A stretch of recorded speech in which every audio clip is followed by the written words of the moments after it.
ప్రభు నాకు అనుగ్రహించిన ధన్యతను బట్టి ప్రభుకి స్తోత్రాలు చెల్లిస్తున్నాము. గడిచిన 2 దినాల్లో మేము కర్నూలు ప్రాంతంలో బహిరంగ సభల్లో దేవుని వాక్యాన్ని అందించాను.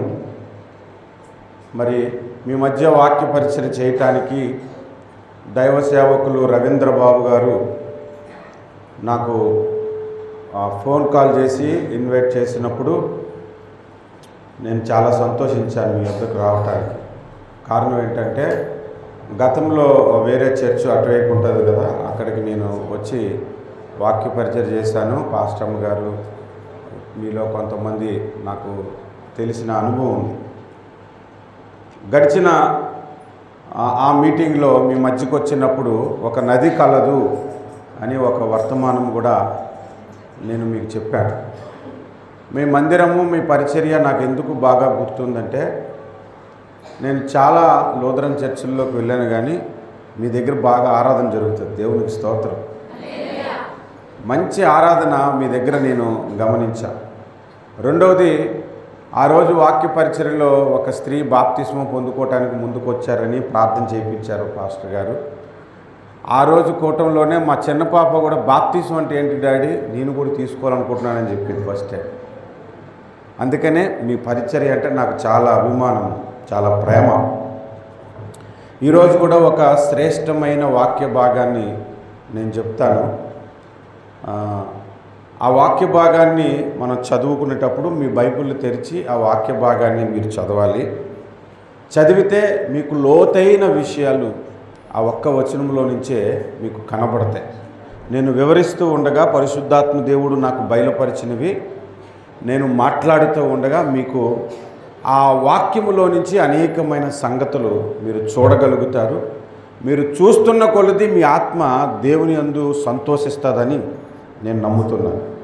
ఒకసారి మీరు బైబిల్ గ్రంథాలు తెరిచి హోషేయ గ్రంథము 14వ అధ్యాయము, హోషేయ గ్రంథము 14వ అధ్యాయము 5వ వచనాన్ని చదువుదాము. హోషేయ గ్రంథము, చెట్టునకు మంచు ఉన్నట్లు నేనతనికి ఉందును, తామర పుష్పము పెరిగినట్లు అతడు అభివృద్ధి నొందును. లెబానోను పర్వతము దాని వేలు తన్నునట్లు వారు తమ వేళ్లను తన్నుదురు. ప్రార్థన చేసుకుందాము. ప్రార్థన. ప్రేమ కలిగిన మా ప్రియ పరలోకపు తండ్రి, సర్వశక్తిమంతుడు అయిన నా ప్రియ దేవా, కరుణా సంపన్నుడా, దీర్ఘశాంతుడా, అద్వితీయుడా, సత్యదేవుడా, నీకే కృతజ్ఞత స్తుతులు స్తోత్రాలు చెల్లిస్తూ ఉన్నా. కొద్ది సమయము ఇప్పుడు నీ దాసుడు వాక్యమును వివరిస్తూ ఉండగా నీ పరిశుద్ధాత్మ తైలముతో నన్ను అభిషేకించి ఇక్కడున్న మా అందరితో మీరు మాట్లాడమని యేసు క్రీస్తు నామమున ప్రార్థన చేస్తున్నాము పరమ తండ్రి. ఆమేన్, ఆమేన్. ఆ వచనములో 3 ప్రాముఖ్యమైన విషయాలు ఉన్నాయి. మొట్టమొదటిది, చెట్టునకు మంచు ఉన్నట్లు నేను అతని కుందును, ఒకటి. రెండవది, తామర పుష్పము పెరుగునట్లు అతడు అభివృద్ధి నొందును. మూడవది, లెబానోను పర్వతము దాని వ్రేళ్ళు తన్నినట్లు వారు తమ వ్రేళ్ళు తన్నుదురు. 3 విషయాలు ఉన్నాయి.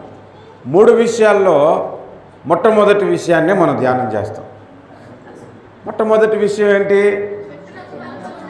చెట్టునకు మంచు ఉన్నట్లు నేను అతనికి ఉందును అన్నాడు. హల్లెలూయా. చెట్టునకు మంచున్నట్లు నేను అతనికి ఉందును అంటే దేవుడు దేనితో పోల్చబడ్డాడు? మంచుతో పోల్చబడ్డాడు. భక్తుడు దేనితో పోల్చబడ్డాడు? చెట్టుతో పోల్చబడ్డాడు. నేను అతనికి చెట్టునకు మంచున్నట్లు అతనికి ఉండేదను అంటున్నాడు. హల్లెలూయా. ఆ మాట మీరు కొద్ది జాగ్రత్తగా ఆలోచన చేయండి. ఇప్పుడు శీతాకాలము, మంచు చెట్లకు పడుతుంది. పట్టినప్పుడు చెట్టు అంతా తడిసిపోతుందా, అక్కడక్కడ డ్రైగా ఉంటుందా? మంచు పడిందంటే మొత్తం చెట్టు నానిపోయినట్లుగా తడిసిపోతుంది. చల్లటి మంచు దానికి పట్టుకొని ఉంటుంది. ఇదే చెట్లు యూరోప్ దేశంలో లేదా యూకే దేశంలో, లండను, యూరోప్ అంటే మీకు కొద్దిగా అవగాహన ఉంది కదా, అమెరికా అటువంటి దేశాల్లో కూడా చలికాలం అయ్యేసరికి మంచు మనకలాగా తడి రాదు కాదు, మంచు గడ్డలు పడతాయి పైనుంచి, మంచు గడ్డలు. నేను చైనా దేశము వెళ్ళినప్పుడు -2 డిగ్రీ వచ్చింది ఒకరోజు. ఆ రోజు మేము బయటికి స్వెటర్సు, పెద్ద గ్లౌజులు అన్నీ వేసుకుని వెళ్తే వర్షం పడుతుంది. మనకు వర్షం పడితే చినుకులు చూస్తాం, అక్కడ అలా కాదు, మంచు గడ్డలు టప్ టప్ అని పడుతుంటాయి మన మీద. మంచు గడ్డలు పడడం చూశాను. ఆ సమయంలో పక్కనున్న చెట్లు కానీ ఏవైనా చూస్తే పచ్చగున్న చెట్టు తెల్లగా కనబడుతుంది. ఎలా కనబడుతుంది? తెల్లగా కనబడుతుంది. అంటే ఇప్పుడు మొట్టమొదటి విషయం నేను చెప్తున్నాను, మన ఆధ్యాత్మిక జీవితంలో మనం ఎలా ఉండాలి అనేది మొట్టమొదటి విషయం చెప్తున్నాను. చెట్టునకు మంచున్నట్లు నేను అతనికి ఉండేదను అనంటే, మంచుకి చెట్టుకి మధ్యలో ఏమైనా గ్యాప్ ఉంటుందా? అతిక్కుపోద్దన్నమాట. అవునా? అవునా? దేవుడు కూడా మనతో అతుక్కుపోయి ఉండాలనుకుంటాడు. దేవుడు కూడా మనలను హత్తుకొని ఉండాలనుకుంటాడు. అప్పుడు మనం ఎలా ఉండాలనుకోవాలి? దేవునితో, దేవుణ్ణి మనము హత్తుకొని ఉండాలి అన్నట్లు ఉండాలి. ఒకవేళ దేవునికి మనకి మధ్య గ్యాప్ వచ్చిందనుకో, నేను బ్రతకలేను అన్నట్లుగా మనం ఉండాలి. అతుక్కుపోవాలన్నమాట. గట్టిగా మనం ఆయన్ని వాటేసుకున్నట్లుగా మన భక్తి జీవితం ఉండాలని మొట్టమొదటి విషయం దేవుడు మనకి ఇక్కడ బయలుపరుస్తున్నాడు. మీరు బైబిల్ తెరిచి చూస్తే మొదటి సమూయేలు గ్రంథము 4వ అధ్యాయములో ఫిలిస్తీయులతో ఇశ్రాయేలీలకు యుద్ధము జరిగితే ఫిలిస్తీయుల ఎదుట ఇశ్రాయేలీలు ఓడిపోయి ఇంటికి పారిపోయారు కొంతమంది. అప్పుడు వాళ్ళు అనుకున్నారు, అరే మన మందసాన్ని తీసుకొని యుద్ధానికి వెళ్తే మనం విజయం సాధిస్తాము అనుకొని మందసాన్ని తీసుకొని యుద్ధ భూమి దగ్గరికి వచ్చారు. మందసాన్ని తీసుకొని వచ్చేటప్పుడు మరి మందసం ఎవరు మొయ్యాలి? యాజకులు మొయ్యాలి. యాజకులు మొయ్యాలి కాబట్టి దేవుడు అంతా ప్లాను. ఎందుకంటే ఇశ్రాయేలీలు ఓడిపోవడం దేవుని ప్లాన్. కారణం ఏంటో తెలుసా? దానికి ముందు అధ్యాయంలో యాజకులలో ఏలి కుమారులు 2 ఉన్నారు, హోప్ని, ఫీనేహాసు. ఎవరాలు? వీళ్ళిద్దరూ దేవుని మందిరానికి వస్తున్నటువంటి స్త్రీలతో సైనించడం చేశారట. అది దేవునికి నచ్చలేదు. వీళ్ళని లేపేయాలంటే వీళ్ళు యుద్ధభూమి దగ్గరికి తీసుకురావాలి. వీళ్ళని యుద్ధభూమి దగ్గరికి తీసుకురావాలంటే ఇశ్రాయేలీలు ఓడిపోవాలి. వీళ్ళు ఓడిపోయిన తర్వాత వాళ్ళ బుర్రలో ఒక ఆలోచన వస్తుంది, మందసాన్ని తీసుకురావాలని. మందసాన్ని అప్పుడు ఎవరు మొయ్యాలి? యాజకులు మొయ్యాలి. కాబట్టి ఖచ్చితంగా హోప్ని, ఫీనేహాసులు యుద్ధభూమి దగ్గరికి వస్తారు. అక్కడ ప్లాన్ చేశాడనమాట దేవుడు వాళ్ళకి ఫుల్ స్టాప్ పెట్టాలి. సరే, ఆ యుద్ధంలో చాలామంది ఇశ్రాయేలీలు మరలా ఓడిపోయారు. మందసం తెచ్చినా కూడా ఓడిపోయారు. మందసము పట్టబడిందంట. మందసం పట్టుకొని ఫిలిస్తీయులు వెళ్ళిపోయారని మనకు కనబడుతుంది. ఆ విషయాన్ని ఒక వ్యక్తి ఆ కబురు మోసుకుంటూ వస్తున్నాడు. 18వ వచనం మీరు చూడండి, 4వ అధ్యాయము 18వ వచనం. దేవుని మందసము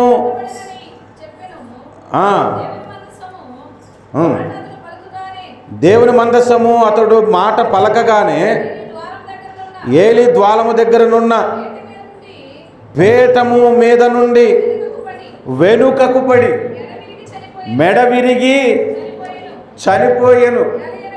ఏలయనగా అతడు బాగా లావుగా ఉంటాడు, అందుకనే వెనక్కి పడినప్పుడు మెడ విరిగి చనిపోయాడు. 20వ వచనం కూడా చూడండి, 20వ వచనము. ఆమె మృతి నొందుచుండగా, అనగా ఏలి కోడలు ఫీనేహాసు భార్య, ఆమె మృతి నొందుచుండగా దగ్గర నిలిచి ఉన్న స్త్రీలు ఆమెతో భయపడవద్దు, కుమారుని కంటివనిరి. కానీ ఆమె ప్రత్యుత్తరం ఇయ్యకయు లక్ష్య పెట్టకయు నుండినదై దేవుని మందసము పట్టినదని సంగతి తమ మామయ్య పెనిమిటి చనిపోయిన సంగతి తెలుసుకొని ప్రభావం ఇశ్రాయేలు నుండి వెళ్ళిపోయినని చెప్పి తనకు బిడ్డకు ఏకాబోధను పేరు పెట్టాను.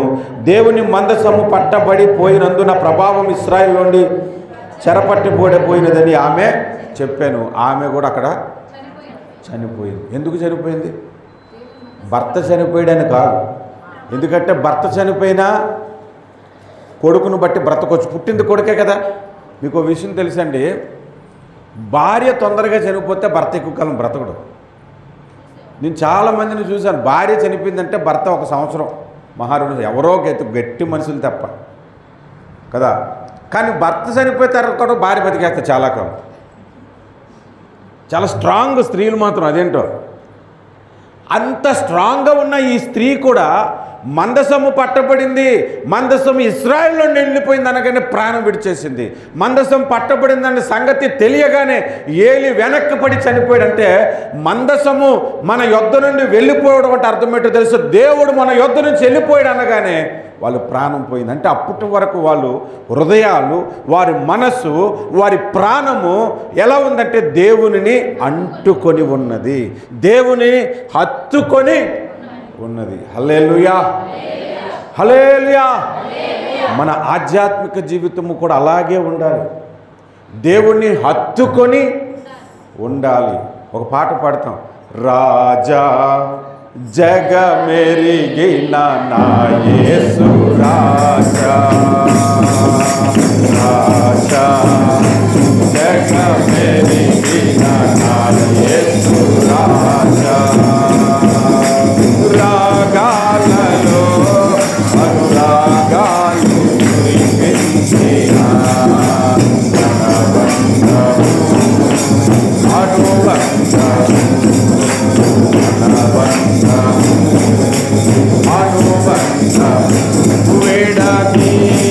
విడదీయగలరా ఎవరైనాను మరి విడదీయగలరా ఎవరైనాను మరి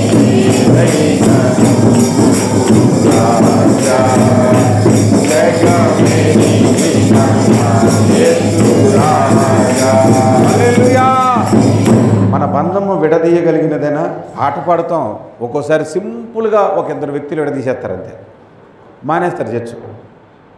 చాలా చిన్న విషయం. నేను సింగపూర్లో 21 సంవత్సరాలు సేవ చేశాను. అక్కడి నుంచి 16 దేశాలకు వెళ్ళాను, వాక్య పరిచయం చేశాను. మా సంఘానికి ఒక వ్యక్తి వచ్చేవాడు, దాదాపు 4 ఏళ్ళు అతను మా సంఘానికి వచ్చాడు. మా సంఘంలోనే ప్రభువుని తెలుసుకున్నాడు, బాప్తిస్వం ఇచ్చాము, అన్నీ జరిగాయి. అతడు ప్రార్థన చేస్తే మనకు ఎలా ఉంటుందో తెలుసా, అలాంటి భక్తి నాకు లేదనిపించేది. నాకే, నేను సేవకునైనప్పటికీ కూడా ఆ వ్యక్తి ప్రార్థన చూస్తే నాకు ఇలాంటి భక్తి లేదే, ఇలాంటి ప్రార్థన జీవితం లేదే అనిపించేది. అతడు ఎలా ప్రార్థన చేసేవాడంటే, ప్రభువా నిన్ను దయ్యం పట్టినవారు అన్నాడు, ప్రభువా నా కొరకు, అయ్యా నా కొరకు ముళ్ళ కిరీటం భరించావు ప్రభువా, నా కొరకు కొరడా దెబ్బలు భరించావు ప్రభువా అని చెప్పి ప్రార్థనలు ఏడ్చి ఏడ్చి ఏడ్చి ఇంకా ఆ ఏడుపుకి ఆ గుండాగిపోయి చచ్చిపోతాడేమో అన్నట్లుగా ఏడ్చేవాడు అన్నమాట. అతన్ని చూస్తుంటే నా హృదయం అనిపించేది, అలాంటి ప్రార్థన జీవితం నాకు లేదంటే. ఒక 4 ఏళ్ళు గడిచాక ఆ వ్యక్తి కంపెనీలో రిజైన్ చేసి ఇండియాకు వచ్చేసాడు. విశాఖపట్నం, నేను పుట్టి పెరిగింది విశాఖపట్నం, ఆ అబ్బాయిది కూడా విశాఖపట్నం. ఒకరోజు విశాఖపట్నంలో నేను కూడా లీవ్లో వెళ్ళాను. వెళ్ళిన తర్వాత బైక్ మీద వెళ్తుంటే ఒక దగ్గర ఒక బోర్డు చూసి ఆశ్చర్యపోయి ఆగాను అన్నమాట. నేను ఆ బోర్డు మీద పెద్ద బోర్డు ఉంది, వినాయకుడి ఫోటో ఉంది, ఆ పక్కన వీడి ఫోటో ఉంది, లడ్డూ దాత అని రాసి ఉంది. అక్కడ ఏమని రాసింది? నేను అక్కడ బండాపాడి వైపు చూసి నాకు చెవుల్లో వాడి ప్రార్థన వినబడుతుంది, ప్రభువా నా కొరకు నిన్ను దెయ్యం పట్టినవారు అన్నారు, ప్రభువా నా కొరకు నువ్వు ముళ్ళ కిరీటం భరించావు ప్రభువా, ప్రభువా ప్రభువా అని ఏడ్చేసేవాడు. వీడేటబ్బా లడ్డూ దాత అని రాసి ఉంది ఇక్కడ అని ఆ బండి ఆ ఫోటో చూసి అలాగా ఉన్నోడేమో అనుకోవడానికి కూడా లేదు, కిందన పేరు కూడా ఉంది. అది చూసి నాకు ఆశ్చర్యం అనిపిస్తుంది. ఈలోగా పక్కకు వచ్చి ఒక ఆయన ఇలా పిలిచాడు, చూస్తే వాడే. ఏటన్నా ఫోటో చూసి ఆశ్చర్యపోతున్నావా? ఏమోలే అన్న, ఇక్కడికి వచ్చాక ఇంకా తప్పదు, మీరేనంతే అంటున్నాడు. ఇండియాకి వచ్చేస్తే మీరేనంతే ఇక్కడ పరిస్థితులు అంటున్నాడు. అప్పుడు పాడేవాడండి ఆయన పాటలో, ఇగో ఈ రాజా యేసురాజు పాట ఉంది కదా, విడదీయగలరా ఎవరైనాను మరి ఏదైనాను అంట. విడదీయగలరా? నేను చాలా కాలం క్రిందట విశాఖపట్నంలో ఒక మీటింగ్ జరిగితే నేను వెళ్ళాను. నేను పెంతుకోస్తు సంఘంలోనే బాప్తిస్మం పొంది చాలా వరకు పెంతుకోస్తు అనుభవం నాది. అన్ని సంఘాలకి తిరిగాను కాబట్టి అన్నిటి గురించి నాకు అవగాహన ఉంది. 100% పెంతుకోస్తే ఏమో 100% కరెక్ట్ కాదు. 100% అసలు ఏ సంఘం కరెక్ట్ కాదు, ఏసే సంఘం తప్ప. దేవునికి స్తోత్రం, హల్లెలూయా. సరే, నేను ఒకరోజు ఒక కూటానికి వెళ్ళాను. వెళ్తే ఆరాధన జరుగుతుంది, మా పాస్టర్ గారు ఆరాధన నడిపిస్తున్నారు. ఒక ఆమె పాట పాడుతూ ముందు కొట్టుకుంటూ వచ్చేస్తుంది అన్నమాట. అసలు ఆ పాట కూడా ఏంటంటే, ఆ పాట ఏంటి అది మర్చిపోయినది, ఐశ్వర్యము, మంచి పాట అది, చాలా మంచి పాట అండి. ఆ పాట పాడుతూ నన్ను ఐశ్వర్యము కూడా విడదీయలేదు అని ఒక పాట పాడుకుంటూ ముందుకు వచ్చాను. యేసు చాలును, హల్లెలూయా, యేసు చాలును, ఏ సమయమైనా ఏ స్థితికైనా నా హృదయములో యేసు చాలును, నరులెల్లరూ నన్ను విడచినను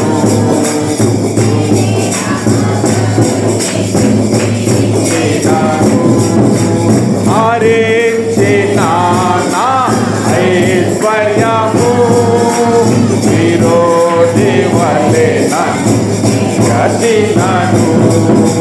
అలా పాడుకుంటూ పాడుకుంటూ పాడుకుంటూ ముందుకు వచ్చేసి ధరించిన నా ఐశ్వర్యము అని పాడుకుంటూ ఆమె వస్తుంటుంటే ఇలాగే కుర్చీలో కూర్చున్నాను కదా, దగ్గరకు వచ్చి పడిపోద్దేమో అని కుర్చీ జరుపుకున్నాను. ఇలా ఇంకా ముందుకు వచ్చేస్తుంది పాట పాడుకుంటూ, మోకాళ్ళ మీద చూడు బొమ్మకి ఇస్తే ముందుకు వస్తారు కదా, అలా వచ్చేస్తాను.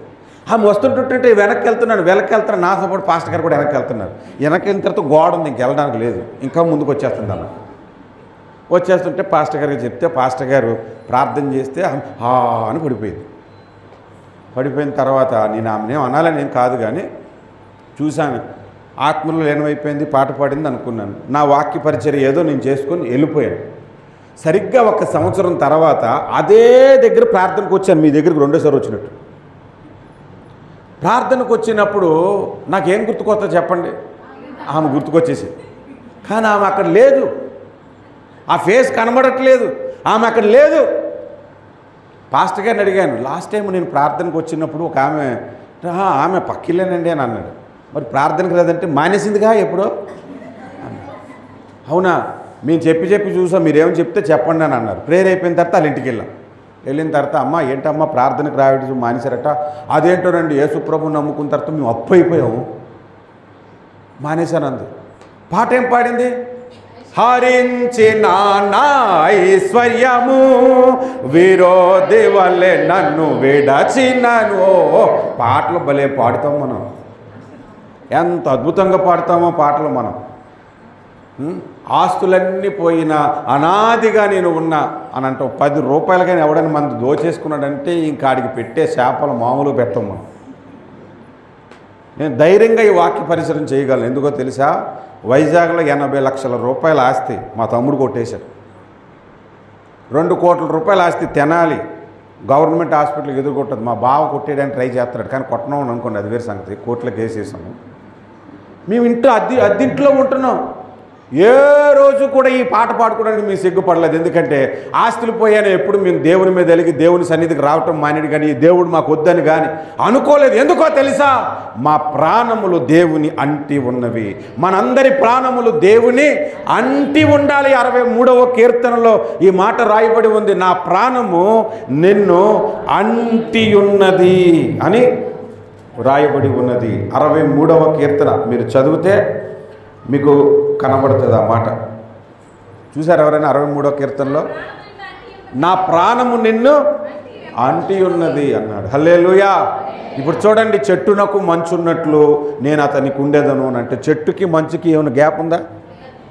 అంటే మనం ఎలా ఉండాలి దేవునితో? ఎప్పుడు గ్యాప్ రాకుండానే ఉండాలి దేవునితో. మన జీవితాంతం ఎక్కడ కూడా గ్యాప్ రాకూడదు. కొద్ది కాలం ఆయనతో బాగుండి ఓ 3 నెలలు 4 నెలలు మళ్ళీ ఆయనకు దూరంగా ఉండి మళ్ళీ కొంచెం కాలం ఆయనతో బాగుండి మళ్ళీ 1 సంవత్సరం ఆయనకు దూరంగా ఉండి అలా ఉండకూడదు మన బ్రతుకులు. ఆయన్ను అంటి ఉండాలి. ఏలి కోడలు మందసం పట్టబడినదంటే ప్రాణం పోగొట్టుకుంది. ఏలి ప్రాణం పోగొట్టుకున్నాడు. అలాంటి అనుభవము ఒకటి దేవుడు మనకిక్కడ మాట్లాడుతున్నాడు. హల్లెలూయా. మీరు ఎంత కాలమైనా మందిరానికి రానండి, ఆ అనుభవం మీ జీవితాల్లో పొందకపోతే చాలా కష్టం. ఒకసారి ఒక తాగుబోతుని గురించి నేను విన్నాను. మందు వేయకపోతే ఉండలేడట. మందు వేసిన రోజు తలనొప్పి రాదు, జ్వరం రాదు, హుషారుగా పని చేస్తాడు, అన్నీ చేస్తాడు. వేయకపోతే తలనొప్పి వస్తుంది, కడుపు నొప్పి వస్తుంది, దిగులు వస్తుంది, నీరసం వస్తుంది, తిండి సహించదు. అంటే అతడు మందుకి అలా ఎడిక్ట్ అయిపోయాడు, మందుకి అంతగా బానిస అయిపోయాడు. నేను ఆయన గురించి చెప్పట్లేదు, మీరు అలా మందుకు బానిస అయిపోండి, కానీ దేవునికి మనం బానిసలం అయిపోవాలి, దేవునికి మనం అంతగా అతుక్కుపోవాలి. ఆయన లేని ఒక్క క్షణము నాకు ఒక యుగం అన్నట్లుగా ఉండాలి మన బ్రతుకులు. అట్లాంటి జీవితము కొరకు దేవుడు మనల్ని పిలుస్తున్నాడు. హల్లెలూయా, హల్లెలూయా. ఇది మొట్టమొదటి అనుభవం. రెండవది మంచు చెట్టుకి పట్టినప్పుడు ఇందాక చెప్పుకున్నాం, అక్కడక్కడ డ్రైగా ఉంటుందా, మొత్తం కవర్ చేసేస్తుంది. ఆకుకి పైన కిందన కూడా తడి ఉంటుంది, ప్రతి కొమ్మకు ఉంటుంది. ఆఖరికి భూమి మీద మంచు పడి పడి భూమి కూడా మెత్తగైపోయి వేర్లు కూడా తడిచిపోతాయి. అంతగా దేవుడు మనలను ప్రొటెక్ట్ చేయాలనుకుంటాడు. దేవునికి స్తోత్రం. ఇది రెండవది. ఇదేంటి? దేవుడు మనల్ని ఎలా ప్రొటెక్ట్ చేయాలనుకుంటాడు, ఎలా కాపాడాలనుకుంటాడు, అన్ని ఏరియాలను కవర్ చేస్తాడన్నమాట. కంప్లీట్గా నీకు ప్రొటెక్టర్గా దేవుడు మనకున్నాడు. దేవునికి స్తోత్రం. ఆయన గొప్ప కాపుదల మనకున్నది. బైబిల్లో నుంచి మీకు ఒక విషయాన్ని చెప్తాను, మీరు తీయొద్దు, అది నేను చెప్తాను, చెప్పినప్పుడు మాత్రం తీయండి. దానియేలు గ్రంథము 6వ అధ్యాయం ఎంతమందికి తెలుసు? బాగా తెలుస్తుంది ఇది. ఎందుకంటే దానియేలు గ్రంథం 6వ అధ్యాయం అంటే చాలామంది బోధించారు కాబట్టి తెలుస్తుంది. ఎందుకంటే దానియేలు గ్రంథం 6వ అధ్యాయంలో సింహాల బోనులోనికి దానియేలు వెళ్ళాడు కాబట్టి. అవునా? దానియేలు సింహాల బోనులోకి ఎందుకు వెళ్ళాడు అన్నది మన పాయింట్ కాదు. మన పాయింట్ అది కాదు. సింహాల బోనులో సింహాలు ఎందుకు దానియేలు తినలేదు అన్నదే మన పాయింట్ ఇప్పుడు. అది సింహాల బోనులో దానియేలుని సింహాలు ఎందుకు తినలేదు? పాయింట్ 1 మీరు చెప్పండి, ఎవరైనా చెప్పండి, మీకు తెలిసిన ఆన్సర్ ఏదైనా ఉంటే చెప్పండి. మీరు చాలాసార్లు బైబిల్ చదువుంటారు కదా. ఇది నేనేదో మాట్లాడుతుంటే మీరు వినటమే కాదు, మీరు మాట్లాడుతూ కూడా వినడానికి నేను ఇష్టపడతాను. చెప్పండి, ఎందుకు దానియేలుని సింహాలు తినలేదు? ఒకవేళ ఇలా అనుకోవచ్చు, సింహాలకు ఆకలి లేదండి అని అనడానికి లేదు. ఎందుకంటే శత్రువులను వేస్తే ఎముకలు సైతం విరుచుకొని తిన్నాయంట. అంటే బాగా ఆకలిగానే ఉన్నాయి, అయినా ఎందుకు తినలేదు? దానియేలుకి దేవుడు తోడై ఉన్నాడు. మంచి ఆన్సర్. ఓకే. ఇంకా అవును, అది నిజమే. ఇంకా నేను దానియేలు గ్రంథము కాక ఇంకొక గ్రంథంలో నుంచి ఎందుకు ఆయనకి కాపుదల వచ్చిందో చెప్తాను. వేరే గ్రంథం నుంచి, కీర్తన గ్రంథము నుండి మీరు చూడండి. కీర్తన గ్రంథము నుండి 104వ కీర్తన 21వ వచనం. సింహపు పిల్లలు వేట కొరకు తమ ఆహారమును చూడండి దేవుని చేతిలో నుండి తీసుకొన జూచుచున్నవి. ఇప్పుడు సింహాలు ఉన్న మీరందరూ సింహాలు అనుకోండి, నేను దేవుడిని అనుకోండి. మీకు ఆహారం కావాలి, నా చేతుల్లో ఇప్పుడు ఏముంది? వాట్ల ఆహారం. మీరు సింహాలు అన్నప్పుడు ఇది ఏమవ్వాలి కదా, ఉంది. ఇప్పుడు నా చేతిలోంచి మీకు రావాలి కదా, వస్తేనే కదా మీరు తింటారు. అవునా? సింహాలకి ఆహారం కావాలంటే దేవుడు గుప్పిళ్ళను వెప్పాలి. అంటే దేవుని గుప్పిళ్ళు ఇప్పుడు ఎవరున్నారు? దానియేలు ఉన్నాడు. దేవునికి స్తోత్రం. దానియేలు సింహాలకు ఆహారంగా నెబుకద్నెజరు పడేశాడు, అక్కడ ఉన్న వారందరూ కుట్ర చేసి పడేశారు. కానీ సింహాలకు ఆహారం ఉన్నది అక్కడ దానియేలు రూపంలో. కానీ దానియేలు ఎక్కడ ఉన్నాడంటే దేవుని చేతిలో ఉన్నాడు. హల్లెలూయా. ఈ వచనానికి దానికి కలిపితే మీకు అర్థమవుతుందా? దానియేలు ఎక్కడున్నాడు? దేవుని చేతిలో ఉన్నాడు. అంటే మనల్ని దేవుడు ఎలా కాపాడాలనుకుంటాడు చెప్పండి? తన చేతులతో మనలను కాపాడే దేవుడు. హల్లెలూయా. ఇశ్రాయేలు ప్రజలకి ఒక సందర్భంలో ఒక మాట అంటాడు, కోడి తన పిల్లలను కాపాడినట్లుగా నా రెక్కల చాటున మిమ్మలను కాపాడాలనుకుంటుంది, కానీ మీరు రానొల్లకపోతిరి అన్నాడు. దేంతో పోల్చుకున్నాడు దేవుడు? కోడితో పోల్చుకున్నాడు. ఎందుకో తెలుసా? చాలా జంతువులు ఉంటాయి, కోడి మాత్రం చాలా డిఫరెంట్. ఒకసారి ఫేస్బుక్లో ఒక వీడియో వచ్చింది. ఆ వీడియో చాలా ఆశ్చర్యంగా ఉంటుంది. ఆ వీడియో ఒక అడవిలో ఒక ప్రాంతం అంతా తగలబడిపోయిన దానికి చూడటానికి వెళ్తే ఒక కోడి ఇలా ఉంది, కాలిపోయి ఉంది, ఫ్రై అయిపోయి ఉంది. ఒక ఆయన కర్రతో ఆ కోడిని ఇలాగంటే బూడిదలా పడిపోయింది. ఆ కిందన పిల్లలు ఉన్నాయి. కోడి చూసారండి, ప్రాణం పోగొట్టుకుంటుంది కానీ తన పిల్లలకు కాపుదలిస్తుంది. దేవుడు కూడా మనకు అంత కాపుదలు ఇవ్వాలనుకుంటాడు. హల్లెలూయా. మాకు చిన్నప్పుడు కోడి పిల్లలు ఉండేవి, కోడిలు పెంచేవాళ్ళం. మా చిన్నప్పుడు గంపల కింద సాయంత్రం 6 అయితే మొత్తం ఇలా పెడితే మొత్తం కుక్కని వచ్చేసామాట, గింజలేస్తే దాన్ని మూసేయడమే కదా కోడి. మా కోడి పిల్లలు ఉండేటప్పుడు ఈ పైనుంచి గెద్దలు ఎగురుతుంటుంటాయి. ఎగిరేటప్పుడు అప్పుడప్పుడు కోడి పిల్లలు ఎత్తుకెళ్ళిపోతాయి. అలా గెద్ద ఏదైనా కనబడింది అనుకోండి, ఈ కోడి ఏం చేస్తుంది తెలుసా? అని ఇలా 2 చేస్తుంది. మొత్తం కోడి పిల్లలన్నీ రెక్కల చాటుకు వచ్చేస్తే ఇలా కవర్ చేశాడు. వెంటనే ఆ గెద్ద చూస్తుంది పైనుంచి. ఇప్పుడే కదా ఒక కోడి పిల్లని చూసాను తినడానికి, కనబడదు. ఏంటంటే కోడి తన రెక్కల చాటున కాపాడినట్లుగా దుష్టుడు మనలను ఎత్తుకుపోవాలని, దుష్టుడు మనలను మృంగేయాలని, ఈ లోకము మనలను మృంగేయాలని ప్రయత్నిస్తున్నప్పుడల్లా దేవుడు తన రెక్కల చాటున మనకి కాపుదలిస్తున్నాడు. హల్లెలూయా. ఈ రోజు వరకు నీ ఆధ్యాత్మిక జీవితం కోల్పోలేదంటే, ఈ రోజు వరకు నీవు ఏ స్థితిలోని పడిపోకుండా ఉన్నావంటే అది నీ గొప్పతనం కాదు, అది నీ భక్తి కాదు, అది దేవుని కాపుదల.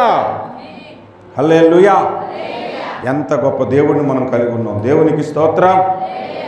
ఒకసారి అట్ట ఒక కోడిపిల్ల రెక్కల్లో నుంచి ఇలా తలకు పైకెత్తి గెద్ద తీసి పల్లి ఎక్కడిచ్చింది. ఎందుకు? నువ్వు రావటానికి ఇక్కడ నా తల్లి ఉంది, నన్ను కాపాడటానికి. మనము కూడా యేసు సిలువ చాటున ఉంటే సాతాన్ని ఎక్కిరించవచ్చు. ఏమి పీకలేవరా బాబు అని. హల్లెలూయా. నేను చాలాసార్లు ఆ మాట సైతాన్తో చెప్పుంటాను. ఎన్ని శ్రమలు వచ్చినా ఏమైనా పీకడా ఒక్కటి కూడా చేయలేదు. ఎందుకంటే దేవుని కాపుదలలో మనం ఉన్నాము. హల్లెలూయా. హల్లెలూయా. ఎన్ని విషయాలు తెలుసుకున్నాం? 2 విషయాలు. మొట్టమొదటిది మనము దేవుణ్ణి హత్తుకొని ఉండే జీవితం. రెండవది దేవుడు మనకు కాపుదలనిచ్చే జీవితము. హల్లెలూయా. మూడో విషయం చూద్దాం. మూడో విషయం, చెట్టునకు మంచు ఉన్నట్లు నేను నీకు ఉండేదనంటే, మంచు చెట్టుకున్నప్పుడు ఆ చెట్టు పచ్చగా ఉంటుందా, ఎండిపోద్దా? పచ్చగానే ఉంటుంది, ఎండిపోయే అవకాశం ఉండదు. మీరు గోంగూర కట్ట కొనుక్కొని బయట పెట్టారనుకోండి, ఎండిపోద్ది. అదే ఫ్రిడ్జ్లో పెడితే ఫ్రెష్గా ఉంటుంది. వంకాయలు కొనుక్కొని మీరు బయట పెట్టారనుకో, ఎండిపోతాయి. అదే ఫ్రిడ్జ్లో పెడితే ఫ్రెష్గా ఉంటాయి కదా. ఎందుకు? చల్లగా ఉంటుంది కాబట్టి. అదే ఇంకా పాడైపోకుండా ఇంకొద్ది రోజులు ఉన్నట్టే పైన డీప్ ఫ్రిడ్జ్లో పెట్టామనుకోండి, అక్కడ మంచు గడ్డలలాగా ఐస్ గడ్డలు ఉంటాయి, ఇంక పాడవదు. 10 రోజులైనా అందులో ఉంటుంది. అప్పుడప్పుడు మీరు అబ్రహాములు కానీ అవి కొనుక్కొని ఎక్కడ పెట్టుకుంటారు పాడేయకుండా ఉండడానికి? అక్కడే కదా పెట్టుకుంటారు. ఎందుకు? ఫ్రెష్గా ఉంటుందని, పాడైపోకుండా ఉంటుందని, కంపు కొట్టకుండా ఉంటుందని. ఈ చెట్టుకు కూడా మంచు ఉన్నప్పుడు చెట్టు ఎండిపోదు, ఎప్పుడు పచ్చగా ఉంటుంది, జీవము కలిగి ఉంటుంది. అంటే దేవుడు ఇప్పుడు చెట్టునకు మంచున్నట్లు నేను నీకు ఉండేదను అంటే అర్థం ఏమిటో తెలుసా? మనలను జీవముగా ఉండేలా చేసే దేవుడు, మనలను పచ్చగా ఉండేలాగా చేసే దేవుడు, మనలను ఫలింపజేసేలాగా ఉంచే దేవుడు. హల్లెలూయా. చూడండి ఎంత కాపుదలిస్తున్నాడు. ఒకసారి వాగ్దానము నా భార్యకి వచ్చింది. ఏమని? చెట్టునకు మంచున్నట్లు నేను నీకు ఉండేదను అని. హల్లెలూయా. మీకు కూడా వాగ్దానం పనికొస్తుంది. ఓహో మీ ఆవిడకి ఇచ్చేసాడు, మాకుందా లేదండి అని అనకండి. దేవుడికి అందరికీ వాగ్దానాలు ఇస్తాడు. మన జనవరి 1 రాగానే ఇంకొక నెల 15 రోజులు జనవరి 1 రాగానే మనం వాగ్దానాలు తీసుకుంటాం కదా. నేను దాని గురించి ఒక సీక్రెట్ చెప్పనా. నిన్ను స్వస్థపరిచి యెహోవాను నేను అని ఈ పాపకు వచ్చింది. ఈమెకేమో నేను నీకు తోడై ఉంటానని వచ్చింది. కాబట్టి ఈమెకు తోడు ఉంటాడు, ఆమెను స్వస్థపరుస్తాడు. స్వస్థత మీకు ఇంక అవసరం లేదా? ఆ వాగ్దానం నీకు పనికిరాదా? పనికొస్తుంది నీకు కూడా. రాకపోయినా ఆ వాగ్దానాన్ని నువ్వు స్వతంత్రించుకోవచ్చు. అంటే మనమేదో ఆదరణ కొరకు పెట్టుకుంటాం అంతేగాని బైబిల్లో ఉన్న వాగ్దానాలన్నీ మనవే. కొంతమంది ఈ రోజునకే ఏర్పాటు చేయబడిన వాగ్దానము అని అంటారు. అది ఆ రోజుగా జీవితాంతం పనికొచ్చే వాగ్దానం. అది ఆ రోజుకి కాదు. ఈరోజు మనము ఒక వాగ్దానాన్ని జ్ఞాపకం చేసుకుందాం అనాలి. ఈ రోజునకే ఏర్పాటు చేయబడిన వాగ్దానం అనకూడదు. ఈ రోజుకైనా అదే, అన్ని రోజులకి జీవితాంతము కూడా పనికొస్తుంది. అప్పుడు ఏమనాలి? ఈరోజు ఒక వాగ్దానాన్ని జ్ఞాపకం చేసుకుందామన్నాను కదా. మనల్ని ఎప్పుడు పచ్చగా ఉంచటానికే దేవుడు ఇష్టపడతాడు. హల్లెలూయా, హల్లెలూయా. ఒకవేళ మనం పచ్చగా ఉండకుండా మనము దేవుణ్ణి కూడా మోసం చేయడానికి ట్రై చేసామని ఎండిపోతాం. ఏం చేస్తాం? యేసు ప్రభువును మోసం చేసేస్తుంది ఒక చెట్టు. ఆయన దారి అంతా వెళ్ళిపోతుంటుంటే ఒక చెట్టు ఫుల్గా ఆకులతో బిల్డప్ ఇస్తుంది. మామూలు బిల్డప్ కాదు, ఫలం ఉన్నట్లు బిల్డప్ ఇస్తుంది. అంజూరపు చెట్టుకి ఆకులు ఉన్నదంటే ఫలం ఉంటుంది. ఆకులు లోపల ఫలం ఉంటుంది, చుట్టూ ఆకులు ఉంటుంది, లోపల ఫలం ఉంటుంది. ఆకులు ఉన్నదంటే ఖచ్చితంగా అక్కడ ఫ్రూట్ ఉన్నట్టే. యేసు ప్రభు అది చూసిన వెంటనే అక్కడ ఫలం ఉందనుకుని దగ్గరికి వెళ్ళాడు. ఆకులు తప్ప ఏమీయో లేదు. కొంతమంది అంతే, పెద్ద భక్తిపరులాగా ప్రార్థన అందరి ముందు చేస్తారు, ఒంటరిగా ఉన్నప్పుడు రాదు. భక్తిపరులాగా అందరు ఉన్నప్పుడు, మైక్ ఉన్నప్పుడు, మ్యూజిక్ సిస్టమ్ ఉన్నప్పుడు మంచి పాటలు వస్తాయి. ఏమీ లేనప్పుడు పాటలు రావు. కొంతమందికి రావు నిజంగానే. ఒకసారి ఒక వ్యక్తికి మంచి సింగరు, అన్న మీరు ఒక పాట పాడండి అన్న, రెండన్న ఒక పాట పాడండి అంటే, ఇప్పుడు పాటలు రాని వాళ్ళు కూడా వచ్చి పట్టుకుని పాడేస్తారు. ఆయన పాటలు పాడడం వచ్చు, రాడు. తర్వాత మ్యూజిక్ ప్లేయర్ వచ్చాడు, కీబోర్డ్ ప్లేయర్ వచ్చాడు, తబలా ప్లేయర్ వచ్చాడు, అందరూ వచ్చారు. జనం మూగిన తర్వాత అప్పుడు పాడతాడు మాట వచ్చి. అంటే మీరు అర్థం చేసుకోండి నేను చెప్తున్న మాటలు. యేసు ప్రభువుని మోసం చేయొద్దు. ఎలాంటి సమయంలోనైనా మనం ప్రభువుని స్తుతించాలి. హల్లెలూయా. ఏవి లేకపోతే చప్పట్లతో స్తుతించాలి. అది కూడా లేకపోయినా కూడా పౌలుశీలను స్తుతించారు. అవునా కాదా? ఎప్పుడు? చర్చిలో కాదు, చెరసాలలో. చేతులకి సంఖ్యలేసి కాళ్ళ మధ్యన బండ పెట్టి ముందుకు ఇలా వంచి కట్టేశారు. అలా కట్టేస్తే కూడా పాటలు పాడుతున్నారంటే మనకు చేతులు ఫ్రీగా ఉన్నాయి, చల్లటి గాలి కింద కూర్చుంటాము, పాటలు పాడడానికి హా అనుకుంటుంటాం, తుడుచుకుంటుంటుంటాం, గోక్కుంటుంటుంటాం, పాడడానికి ఇష్టపడం. కనుక దేవుడు మనల్ని పచ్చగా ఉంచాలనుకుంటున్నాడు. దేవుడినే మోసం చేసే భక్తి జీవితం చేస్తే ఎండిపోతాం. మనం ఎప్పుడు ఫలించే విధముగా దేవుని దగ్గర ఉండాలి. హల్లెలూయా, హల్లెలూయా. అమ్మయ్య, మొత్తానికి 3 విషయాలు చెప్పుకున్నాం. ఎన్ని విషయాలండి? నేను ఎంతటితో ఆగుతాను అనుకుంటారా? నేను ఆగను. ఎందుకు ఆగనంటే, ఇప్పుడు నేను గుంటూరు నుంచి మూలపూర్కి వచ్చాను. తెనాల్లో ఆగిపోయినాక ఇక్కడ రాగలనా? పోనీ ఇంకెక్కడైనా ఆగిపోయినాక ఇక్కడ రాగలనా? పోనీ ఇక్కడ దాకా వచ్చి ఆ ముందు గేటు దగ్గర ఎక్కడ ఆగిపోయినాక ఇక్కడ రాగలనా? అంటే డెస్టినేషన్ చేరాలంటే కంప్లీట్గా జర్నీ చేయాలి కదా. అందుకే నేను ఈ 3 తాగను. నాకు దేవుడు ఏవేవి చెప్పాడు అన్నీ చెప్పాకే వెళ్తాను. అది అయ్యగారు 60 నిమిషాలు అన్నారు, ఇంకొక 10 నిమిషాలు 20 నిమిషాలు ఇంకొద్దిగా 1 గంట మీరు వేసుకోవడం ఇంకా మీ ఇష్టం. దేవునికి స్తోత్రం కలుగును గాక. హల్లెలూయా. 3వ విషయం చెప్పుకున్నాం. 4వ విషయం చెప్తాం. 4వ విషయం ఆకాశపు మంచు. మంచు ఎక్కడి నుంచి వస్తుంది? పైనుండి వస్తుంది. భూమి నుంచి వస్తుందా? చెట్టు ఎక్కడి నుంచి వస్తుంది? భూమి నుంచి వస్తుంది. చూసారు, మీకు పాయింట్ తెలిసిపోయింది. అవునా? భూమి నుండి మంచు రాదు, ఆకాశం నుండి చెట్టు రాదు. మీరు ఐస్ క్రీమ్ పార్లర్కి వెళ్ళి వేడి ఐస్ క్రీమ్ ఒకటి అని అడగలేరు. వేడి ఐస్ క్రీమ్ ఎట్రా అని అంటారు కదా. కూరగాయల షాప్కి వెళ్ళి తీయగా ఉండే మిరపకాయలు ఉంటాయి చూడండి బ్రదర్ అని అన్నాం అనుకో, తీయగా ఉండే మిరపకాయలు ఇంకా ఎక్కడ పండవు బాబు, దేవుడు సృష్టించలేదని చెప్పాలి. తీయగా ఉండే మిరపకాయలు ఉండవు. ఉంటాయా? చాలా కష్టం. కిరాణా షాప్కి వెళ్ళి కారంగా ఉండే బెల్లం పెట్టు కొంచెం అనంటే ఉండదు. అలాగే మంచు భూమి నుంచి రాదు, ఆకాశం నుండే వస్తుంది. చెట్టు భూమి నుండే వస్తుంది. మనం ఎవరమంటే భూ సంబంధులము, దేవుడు ఎవరంటే పర సంబంధి. ఆ పర సంబంధి మన కొరకు దిగి వచ్చాడు యేసుక్రీస్తు జన్మదినమున. చప్పట్లు కూడా దేవుడిని స్తుతిద్దాం. హల్లెలూయా. ఆయన మన కొరకు దిగి వచ్చాడు, మనం ఆయన కొరకు వెళ్ళలేదు. ఆయన మన కొరకు దిగి వచ్చి మనల్ని హత్తుకుంటున్నాడు. దేవునికి స్తోత్రం. ఎంత గొప్ప సంగతి అండి. ఎందుకు ఈ మాట చెప్తున్నానంటే, ఒక రాజకీయ నాయకుడు నీ దగ్గర రావడానికి ఇష్టపడ్డా. ఏదో ఓట్లప్పుడు మాత్రం యాసలేస్తారు, అది వేరే సంగతి అనుకోండి. మామూలుగా వస్తాడా? అల్లంత దూరం నుండి మాట్లాడతాడు. రావడానికి ఇష్టపడ్డు. కానీ దేవుడు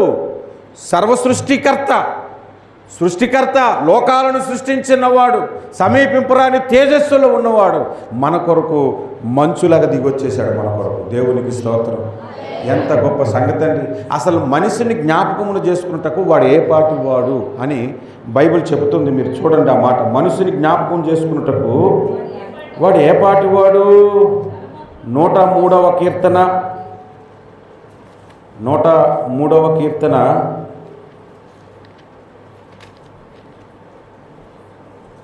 4వ వచనము.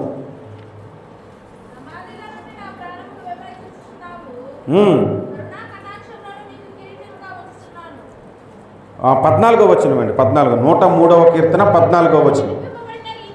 మనము నిర్మింపబడిన రీతి ఆయనకు తెలిసే ఉన్నది, మనము మంటివారమని ఆయన జ్ఞాపకము చేసుకుంటున్నాడు. మనం ఎటువంటి వారము? మనము నిర్మింపబడిన రీతి తనకు తెలిసి ఉన్న సంగతి, మనము మంటి వారమనుచును జ్ఞాపకము చేసి కొలుచుమ.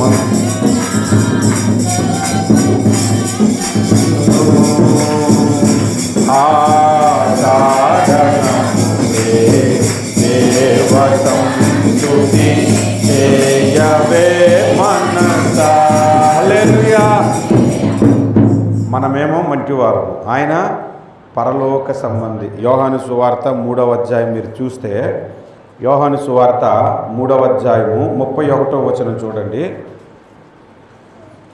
త్వరగా తీసేయాలి. జక్కయ్య త్వరగా దిగుము అని ప్రసంగాలు వింటాం కదా. యేసుప్రభు ఎక్కడ? అందరికీ పైనున్నవాడు, పైనుండి వచ్చినవాడు. హల్లెలూయా. మనం ఎక్కడి వారము? భూమి నుండి వచ్చిన వారము, మంటి నుండి వచ్చిన వారము మనము. మనకి ఎక్కడైనా ఉందా? కానీ మనకి ఆయనకి కలయిక జరిగిన తర్వాత ఏం జరిగిందో తెలుసా? మన జీవితంలో మనం భూ సంబంధులుగా లేము, ఇప్పుడు పర సంబంధులుగా మారిపోం. ఎప్పటి నుంచి అనంటే అదే యోహాను సువార్త అదే 3వ అధ్యాయము 3వ వచనంలో రాయబడి ఉంది. చూడండి. అందుకు యేసు అతనితో, ఒకడు క్రొత్తగా జన్మిస్తే గాని అతడు దేవుని రాజ్యమును చూడలేడని. ఒకడు కొత్తగా జన్మించటం అంటే బాప్తిస్మం గురించి చెప్పాడు. ఒకడు క్రొత్తగా అన్న దగ్గర పుట్టినోట్లో ఏముందో చూడండి, కిందన పై నుండి జన్మించితే గాని అనుంది. హల్లెలూయా. మనం భూమి నుండి పుట్టిన వారము. ఎప్పుడైతే దేవుడు మన కొరకు ఈ లోకానికి దిగి వచ్చాడో, ఆయన రక్షణను మనకు అనుగ్రహించాడో, ఆయన ఎప్పుడైతే మనం అంగీకరించి బాప్తిస్మం పొందామో, మనం పై నుండి వచ్చిన వారిగా చేసేసాడు దేవుడు. హల్లెలూయా. ఇప్పుడు చెట్టుకు మంచు ఉన్న తర్వాత మంచు ఎలా వచ్చిందంటే పైనుంచి వచ్చిందన్నమాట. దేవునికి స్తోత్రం.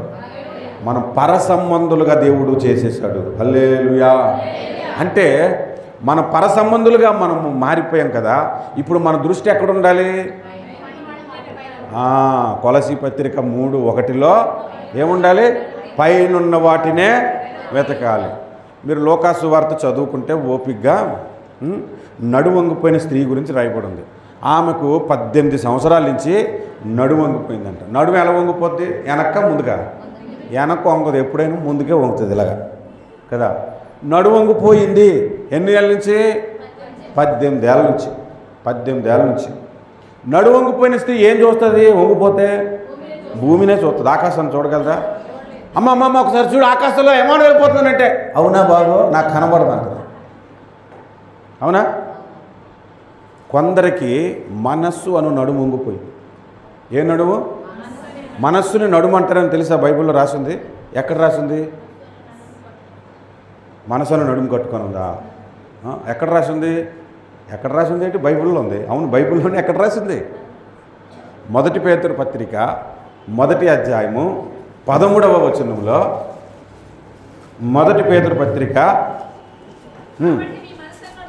కాబట్టి మీ మనస్సు అను నడుమును అన్నాడు. ఏమన్నాడు? మనస్సును ఏమంటారు ఇప్పుడు? నడుము అంటారు కదా. కొంతమంది మనస్సు వంగిపోయింది. ఈమెకి శరీరం వంగిపోయింది. ఎందుకు? దెయ్యం పట్టి. తర్వాత దెయ్యం వదలగొట్టాడు. కొంతమందికి దెయ్యం పట్టింది. వీడు పైకి మాత్రం ఎలాగే నడుస్తాడు, మనసన్న నడుము మాత్రం వంగిపోద్ది. మనసన్న నడుము వంగిపోయి కూడా ఈమెకిలాగా దేవుని మందిరానికి 18 సంవత్సరాల నుంచి 20 సంవత్సరాల నుంచి వస్తూనే ఉంటాడు. వచ్చిన ప్రతిసారి నాకు ఇల్లు కావాలనే ప్రార్థన చేస్తాడు. వచ్చిన ప్రతిసారి నాకు బండి కావాలనే ప్రార్థన చేస్తాడు. నాకు పెళ్లి కావాలనే ప్రార్థన చేస్తాడు. అన్ని లోక సంబంధమైనవి. ఎందుకంటే నడుము వంగిపోయింది. అదే నడువంగకుండగా నువ్వు పైనుండి పుట్టిన వాడుగా ఉంటే, కొత్తగా జన్మించిన వాడుగా ఉంటే పైనున్న వాటిని వెదుకుడని పౌలు చెప్పాడు కదా. పైన నాకు పరలోకములో నా స్వాస్థ్యం ఉన్నది. నేను ఆత్మలో రక్షించాలి ప్రభా, నీ వద్దకు నేను చేరుకోవాలి ప్రభా, మీరు నా కొరకు ఉంచిన జీవకిరీటం నేను పొందుకోవాలి ప్రభా, మీరు నాకు ఇచ్చిన బహుమానం నేను పొందుకోవాలి ప్రభా అని వాటి కొరకు ప్రార్థన చేస్తాను. ఒక ప్రత్యేకమైన 7 బహుమతులు 7 సంఘాలలో ప్రకటన గ్రంథంలో రాయబడి ఉంది. మరుగే ఉన్న మన్నాను మీకు భుజింపనిస్తును అన్నాడు. జీవవృక్ష ఫలాలను భుజింపరిస్తున్నాడు. జీవకిరీటం నీకు ఇస్తానన్నాడు. ఆయన సింహాసనం నీకు ఇస్తానన్నాడు. ఎప్పుడన్నా మీ జీవితంలో మోకరించి ఆ మరుగైన మన్నా నేను తినాలి ప్రభా, ఆ జీవవృక్ష ఫలాలు నేను తినాలి ప్రభా, ఇదిగో నాయనా నేను నీ సింహాసనం యొద్దకు చేరాలి ప్రభా అని ఎప్పుడన్నా ప్రార్థన చేసుకున్నావా? నువ్వు నాకు తెలియని కొత్త పేరు పెడతాను అంటున్నావు, ఆ పేరు నేను సంపాదించుకోవాలి ప్రభా అని ప్రార్థన చేసావా? ఎప్పుడైనా జీవగ్రంథంలో నా పేరు ఉండాలి ప్రభా అని ప్రార్థన చేసావా? ఎప్పుడు ప్రార్థన చేసిన మోకాళ్ళ నొప్పులు అంటే దాని గురించి ప్రార్థన చేయండి అని చెప్తావు. ఎప్పుడు ప్రార్థన చేసినా మా పొలం గురించి ప్రార్థన చేయండి, పంట పండలేదని ప్రార్థన చేయమంటావు, జీతం రాలేదని ప్రార్థన చేయమంటావు, పెళ్లి జరగలేదని ప్రార్థన చేయమంటావు, మొగుడు వదిలేసాడని ప్రార్థన చేయమంటావు, వాడు రావాలని ప్రార్థన చేయమంటావు, పోవాలని ప్రార్థన చేయమంటావు. కానీ ఎప్పుడైనా పరలోకం గురించి ప్రార్థన చేసావా? నా స్వాస్థ్యం నేను పొందుకోవాలి, ఇంకొకటి దోచుకోకుండా ప్రార్థన చేసావా? ఎందుకంటే ఎందుకు చెప్పండి మీరే? ఎందుకు? నడువంగిపోయింది మనకి. ఏవంగిపోయింది? యేసుక్రీస్తు ఈ ప్రసంగం ద్వారా మీ నడుమునకు స్వస్థత కలుగు చేయునుగాక. హల్లెలూయా, హల్లెలూయా. కాబట్టి మనం పైనున్న వాటినే చూడాలి. పైనుండి వచ్చిన మంచు చెట్టు మీద పడగానే మనం పరసంబంధులుగా మార్చేసింది. దేవునికి స్తోత్రం. అమ్మా ఎన్ని చెప్పుకున్నాం తెలా? 4. 5వ విషయానికి వెళ్దాం మనం. 5వ విషయానికి ద్వితీయోపదేశ కాండము 32వ అధ్యాయము 12వ వచనం. ద్వితీయోపదేశ కాండము 32:12. మీకు మరలా గుర్తు చేయాలి. జకర్యా త్వరగా రమ్మన్నట్టుగా త్వరగా మీరు తెరువుము, తెరిచి చదువుము.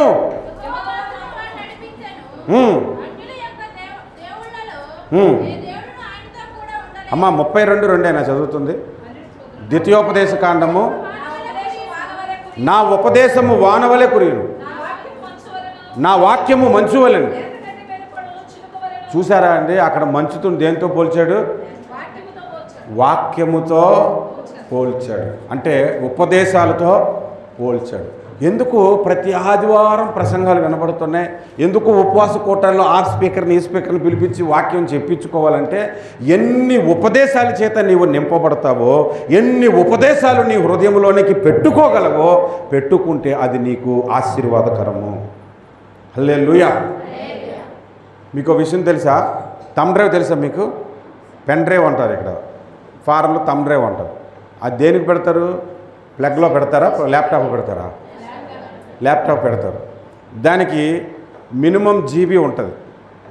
కొన్నాటికి 3 GB, కొన్నాటికి 10 GB, 50 GB ఉంటాయి. మీరు సెల్ ఫోన్ కొనుక్కున్నారనుకో, దానికి ఇంటర్నల్ జీబీ ఎంత ఉంటుంది? కొద్దిగా ఎక్కువ డబ్బులు పెట్టుకుంటే 250 GB వచ్చేసాయి. ఇప్పుడు 500 GB వచ్చేసాయి. మీరు హార్డ్ డిస్క్ కొనుక్కున్నారనుకో 1 TB ఉంటుంది, అంటే 1000 GB. 5 TB ఉంటుంది, అంటే 5000 GB ఉంటాయి. ఆ 5000కి మించి అది పట్టదు. 10 GB తెచ్చావు, 10 GBకి మించి పట్టదు. నువ్వు ఎంత కొంటే అంతే పడతాడు. కానీ అన్లిమిటెడ్ జీబీ దేవుడు మనకు పెట్టాడు. అది మన హృదయము. అందులో ఎన్ని వర్తమానాలైనా పడతాయి. దేవునికి స్తోత్రం, హల్లెలూయా. మనం పెట్టుకోవాలి. ఒకసారి ఒక ఫైల్ మిస్ అయిపోయిందన్నా, అది కనబడట్లేదని థంబ్ డ్రైవ్ పెట్టుకొని చూస్తే లోపల ఫైల్లో అది లేదు. అసలు ఇటు ముందు ఫైలే ఆ ఇందులో పెట్టలేదు. పెట్టకుంటే ఏం కనబడుతుంది? మీ హృదయంలోనికి దేవుడు వాక్యాన్ని పంపిస్తున్నప్పుడు చెవుల ద్వారా విని అది హృదయంలో భద్రపరుచుకోవాలి. మరియా యేసు ప్రభువును గురించి విని హృదయంలో భద్రపరుచుకున్నదంట. మీరు వాక్యము విని మీ హృదయంలో ఆ వాక్యమును భద్రపరుచుకోవాలి. భద్రపరుచుకుంటూ ఉంటే ఉపదేశాల చేత నీవు నింపబడతావు. నీవు మొత్తముగా నీ జీవితం చూస్తే మంచు కనబడుతుందన్నమాట. అనగా వాక్యము కనబడుతుంది. హల్లెలూయా. అలాంటి వాక్యములు కలిగిన భక్తి జీవితం మనకు కావాలి. కొంతమందికి మందిరానికి నేను వెళ్ళేటప్పుడు చూస్తాను, పాటలు పాడేటప్పుడు ఉంటారు, ప్రార్థనలు చేసినప్పుడు ఉంటారు. సరిగ్గా వాక్యం స్టార్ట్ చేసేటప్పుడు ఫస్ట్ చర్చిలోంచి బయటకు వెళ్ళిపోయేది ఎవరో తెలుసా? మ్యూజిక్ టీం బయటకు వెళ్ళిపోతారు. అప్పుడు దాకా కలిసిపోతారో ఏమో, అప్పుడు దాకా కొట్టిన బయటకు వెళ్ళిపోతారు. ఒక మందిరానికి నేను వెళ్ళాను, పాటలు పాడుతూ ఉన్నారు, వాక్యానికి నాకు ఇచ్చారు. తర్వాత చూస్తే కొయిర్ టీం లేదు అక్కడ. కొయిర్ టీం లేకపోతే నేను బయటకు వెళ్ళి చూస్తే బయట ఎక్కడో కూర్చొని మాట్లాడుకుంటున్నారు. వాక్యం వినరు. కొంతమందికి పాటలు ఇష్టం, పాటలు పాడేంత వరకు ఉంటారు. పాటలు అయిపోగానే నెమ్మదిగా బయటకు పోతారు. వాక్యం వినరు. ఉపదేశము నిన్ను బలపరిచేది. హల్లెలూయా. ఉపదేశము మంచు వలె నిన్ను కాపాడేది. హల్లెలూయా. కనుక ఉపదేశముల చేత మనము నింపబడాలి. దేవునికి స్తోత్రం. 5 విషయాలు చెప్పుకున్నాం. 5 విషయాలు. 6వ విషయానికి వెళ్దాం మనం. 6వ విషయానికి 133వ కీర్తన 3వ వచనం. 133వ కీర్తన 3వ వచనం. మీకు చూడకుండానే చదివేస్తారు అనుకున్నాను. సియోను కొండల మీదకు దిగివచ్చు, హెర్మోను మంచు వలె ఉండును. ఆశీర్వాదము శాశ్వత జీవము అక్కడ ఉండవలనని యెహోవా సెలవిచ్చుచున్నాడు. ఇప్పుడు మంచు దేనికి పోలికగా ఉంది? శాశ్వత జీవము, ఆశీర్వాదమునకు పోలికగా ఉంది. ఆ ఆశీర్వాదం ఎలా వస్తుందంట? హెర్మోను పర్వతముల మీద ఉన్న మంచు ఎక్కడికి వస్తుంది? ఏ కొండ మీదకి? సియోను కొండ మీదకి. మీ కొండవీడు అక్కడ ఏ ఉన్నాయి కదా, ఆ కొండ మీద కాదు. ఏ కొండ మీదకి? సియోను కొండలు అంటే ఏంటో తెలుసా మీకు? సియోను కొండల్ని డ్రై మౌంటైన్స్ అంటారు. అంటే డ్రై మౌంటైన్స్ అంటే ఎండిపోయిన కొండలని, అక్కడ తడి అనేదే ఉండదు, డ్రై మౌంటైన్స్ అంటారు. హెర్మోను పర్వతం అనేది ఎప్పుడు మంచుతో ఉంటుంది. హెర్మోను పర్వతము ఈ భూమి మీద ఉన్న పర్వతాలన్నిటిలో పెద్దది, ఎత్తైనది. 9800 అడుగుల ఎత్తది. ఎంత? చాలా హైట్. మన కొండలు ఒకదాని మీద ఒకటి 10 పెడితే దాని దగ్గరికి వెళ్తాం. అంత ఎత్తు ఉన్న ఆ కొండ మీదే రూపాంతరం చెందాడు యేసు ప్రభు. ఆ హెర్మోను పర్వతమే ఆయన రూపాంతరం చెందింది. ఆ కొండ మీద నుంచి మంచు ఈ డ్రై మౌంటైన్స్ మీదకి వస్తుంది. అంటే ఎండిపోయిన ఈ సియోను పర్వతముల మీదకి వచ్చినప్పుడు అప్పుడు ఇక్కడ ఏం జరుగుతుంది? తడిచిపోతుంది. అంటే ఆశీర్వాదం వస్తుంది అన్నమాట. మనము కూడా ఒకప్పుడు ఎండిపోయిన జీవితాలు. మనం ఎండిపోవటం అంటే అర్థం ఏంటో తెలుసా? పాపము అని. యేసు ప్రభు ఒక సందర్భంలో ఏమన్నాడు? పచ్చిమ్రానుకే మీరు ఇలాగ చేసిన ఎడల ఎండిమ్రానుకు మీరు ఏమి చేయుదురో అన్నాడా లేదా? సిలువను మోస్తున్నప్పుడు ఆయన అన్నాడు పచ్చిమ్రానుకే. అంటే పచ్చిమ్రాను ఎవరు? యేసు ప్రభు. మరి ఎండిన దానికంటే పాపమును భరించాను కానీ నేను పాపిని కాను, నేను పరిశుద్ధుని, నాకే ఇలా చేశారు. మీరు పాపములో ఉన్న ఎండిపోయినటువంటి వారు, మరి మీకేం చేయాలైనా? ఇంకేం చేస్తారు మీరు అని అన్నాడు. అంటే ఎండిపోవటం అనేది పాపమునకు శాపమునకు పోలిక. ఎప్పుడైతే హెర్మోను పర్వతపు మంచు మన మీదకు వచ్చిందో, మనం హెర్మోను పర్వతము దగ్గర సియోను పర్వతాల్లాగా మనం ఎప్పుడైతే ఉంటామో, ఆ మంచు మన మీదకి రాగానే శాశ్వత జీవం వచ్చింది, ఆశీర్వాదం మన మీదకి వచ్చేసింది. హల్లెలూయా. ఏం జీవం అది? కరోనా టైంలో చాలామందికి ఊపిరి ఆడకపోతే ఆక్సిజన్ సిలిండర్లు కొనుక్కొని తిరిగారు కదా. నేను అప్పుడు తెనాలిలో లక్ష్మీ ఎక్సోటిక్ అని ఒక అపార్ట్మెంట్లో ఉండేవాడిని. ఒకసారి లిఫ్ట్ దగ్గరికి వెళ్తే లిఫ్ట్లో నుంచి సిలిండర్లు పట్టుకొస్తున్నారు ఒక ఇద్దరు మాస్కులు పెట్టుకొని. తిన్నగా ఎక్కడికి వస్తారంటే మా ఇంటి ఎదురుకు వచ్చి ఇంటి ఎదురుగుండి ఇంట్లోకి తీసుకెళ్ళారు. పడుకోబెట్టి పాపం మాస్క్ పెడుతున్నారు. ఎందుకు? ఇంకొద్ది రోజులు బ్రతకటానికి డబ్బులు పెట్టి ఆక్సిజన్ కొనుక్కుంటున్నాడు. కానీ దేవుడు మనకు ఈ భూమి మీద ప్రాణం పోయిన తర్వాత కూడా జీవించటానికి శాశ్వత జీవం ఇచ్చాడు. చప్పటి కూడా దేవుడు మనకు హల్లెలూయా. శాశ్వతమైన జీవితము మనకిచ్చాడు. యేసన్న గారు ఒక పాట రాశారు, శాశ్వత కృపను నేను తాళంచగా కనుక నైనే నీ సన్నిధిలో కనుక నైనే నీ సన్నిధిలో శాశ్వత కృపను తాళంచగా చేయని నీ దివ్య సేవను దూరినైన నన్ను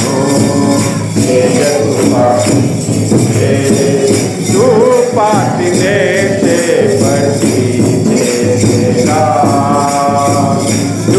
పాటినే చేపట్టి చేరా శాశ్వత కృపను హల్లెలూయా. యేసు ప్రభు ఈ లోకానికి వచ్చినప్పుడు నేను గొర్రెలకు జీవమునిచ్చుటకును కంటిన్యూ రాదా? నేను గొర్రెలకు జీవమునిచ్చుటకును, మళ్ళీ రావట్లేదా? మళ్ళీ గుర్తు చేస్తాను, తర్వాత కంటిన్యూ చెప్తారని. నేను గొర్రెలకు జీవమునిచ్చుటకును అది సమృద్ధిగా ఇచ్చుటకును అన్నాడు. ఏమన్నాడు? సమృద్ధి అయిన జీవము అని. ఆ మాట ఎందుకు యాడ్ చేశాడు తెలుసా మీకు? చెప్పండి. జీవం ఇచ్చాడు కదా, మళ్ళీ సమృద్ధి ఏంటి? ఆల్రెడీ అదే జీవం కదా అని అనుకోకండి. ఈ లోకంలో మనం బ్రతకటానికి ఇచ్చిన జీవం సమృద్ధి అయింది కాదు, సమృద్ధిగా ఇచ్చింది పరలోక జీవం. దేవునికి స్తోత్రం. హల్లెలూయా. సమృద్ధిగా జీవమును ఇవ్వటానికి మనకు వచ్చాడు. ఆ మంచు వలె మన మీదకి వచ్చినప్పుడు మనకేం కలుగుతుందంటే జీవము కలుగుతుంది. దేవునికి స్తోత్రం.